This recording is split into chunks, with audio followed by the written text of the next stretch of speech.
Now, who is exactly going to explain this to the former royal known as Prince Harry, the Duke of Sussex?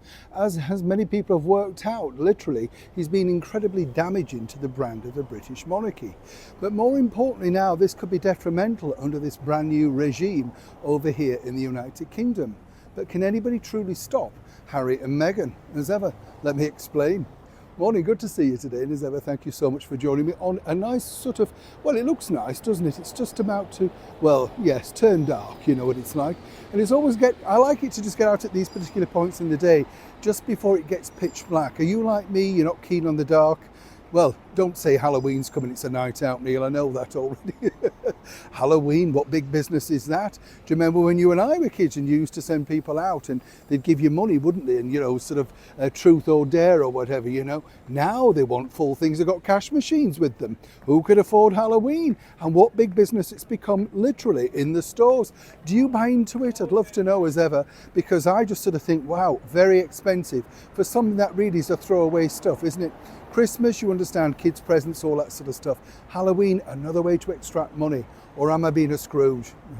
No need to answer all at once. Let's get back to your royal story of the day. On a more serious note, this is very damaging, in fact, because when you think about it, there we have Prince Harry, you know, literally going on and on at length on various TV shows about the difficulties that he has about his own life. And, you know, that's his story, that's his prerogative, that's allegedly what he wants to talk about. But it becomes very, very difficult because obviously the narrative is forever the same.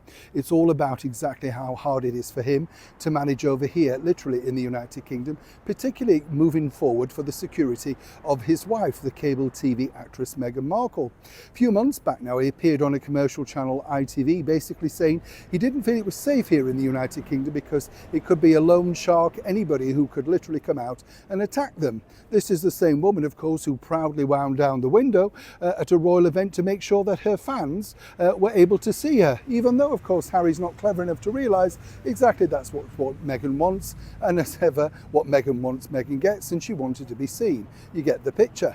But moving forward now, as I say, we have a brand new regime here in the United Kingdom under a brand new British Prime Minister, Sir Keir Starmer, and they've just literally hosted an investment sort of night, as it were, attended by His Majesty the King. And when you think about it, this is going to be, in their eyes, you know, it was originally put together by the Conservative Party, but this was a big event to try and get business back into the United Kingdom. But what's really going around the world, all thanks to Prince Harry, as ever, we have to say, allegedly, is the fact that Britain is a dangerous place and really, you can't really come here unless you've got security. That's the message that's eking out, as you can understand. Now, as I said, that's his version of events, his story. But a source tells me inside Downing Street, and as many people know I'm there on a regular basis, they want Harry to shut up about this because it's now proving very damaging.